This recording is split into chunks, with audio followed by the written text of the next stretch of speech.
Maluwalating araw sa inyo lahat mga kaibigan. Na-try nyo na ba magluto ng murkon ng pobre? Alamang ito mga kaibigan.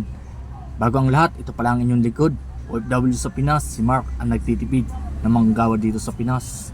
Pasimple-simple lang tayo sa trabaho at ordinaryong manggagawa lang ako mga kaibigan.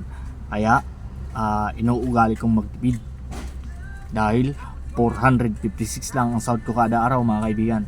Kaya ito, babawin lang tayo sa pagkain. Samahan niyo ako mga kaibigan.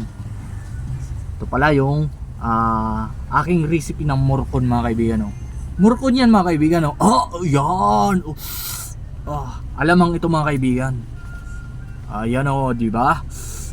Murkon na murkon mga kaibigan, di ba? Tikman na kaya natin yung murkon natin.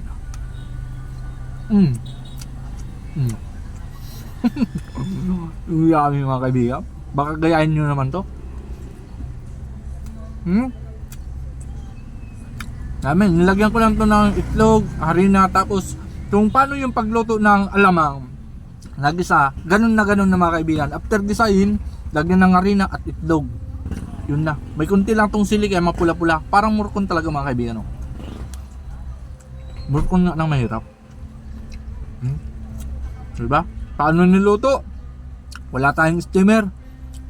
Yung kawali nagyan tubig, tapos yung takip ng kaldero nilagay doon, pinalutang, tapos inilagay yung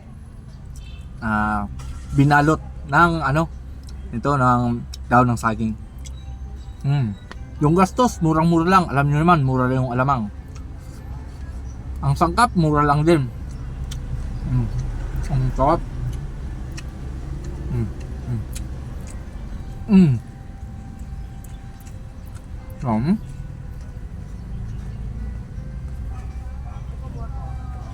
Gabis talaga ang lasa mga kaibigan. I-try nyo na to. Recipe ko na to mga kaibigan. Special edition tayo ngayon mga kaibigan. Murkon.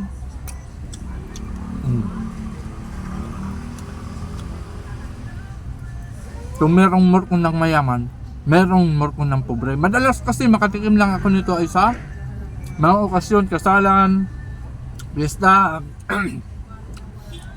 Minsan kapag kapag bisita ka, bira ka lang mabigyan nito. Kung special kang bisita, mabibigyan ka, o kaya mayaman-yaman kang bisita, mabibigyan ka ng murkon. Pero pagka pobre ka, yun lang sa yung mga ordinaryong handa, hanggang ka lang dun sa adobo sa kalumpia. Binibigyan ng murkon pag sa kasalan, yung nasa presidential at table dito sa Bicol.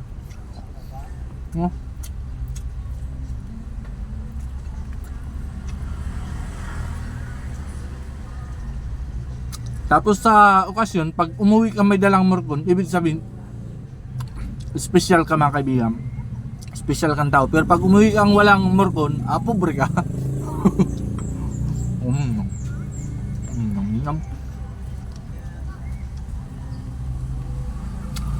Kung sino pa ang mayaman mga kaibigan, yun pa ang papadala sa okasyon ng murkon. No? Kasi ako madalas ako pumunta ng okasyon, wala talaga akong nadadala mga kaibigan. Pobre lang kasi tayo, no? Hindi tayo napapag-Sharon Cuneta. Hindi tayo na ibabalot. Legit mga kaibigan, sarap po. Murkon. Alamang flavor. Hindi beef, kasi pobre lang tayo. Wala tayong pambili ng beef. Lalo na ng baboy. Lalo kung manok, wala din. Malayo-layo pang sahuran mga kaibigan. At lalo ako magtitipid yan kasi si Mrs. malapit na mga anak, no?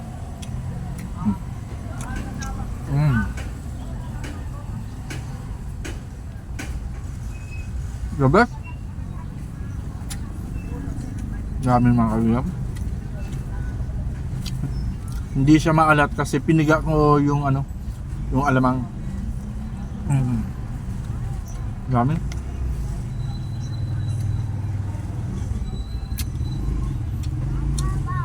Tagumpay yung ating, sa totoo lang mga kaibigan, first time ko lang ito magluto. Natatakam kasi akong kumain ng murkon, mga pagkain ng mayayaman. Kaso dahil pobre tayo, maparaan lang tayo, no? Para imaginary murkon, pero masarap din mga kaibigan. Yung texture niya parang murkon din . Mm.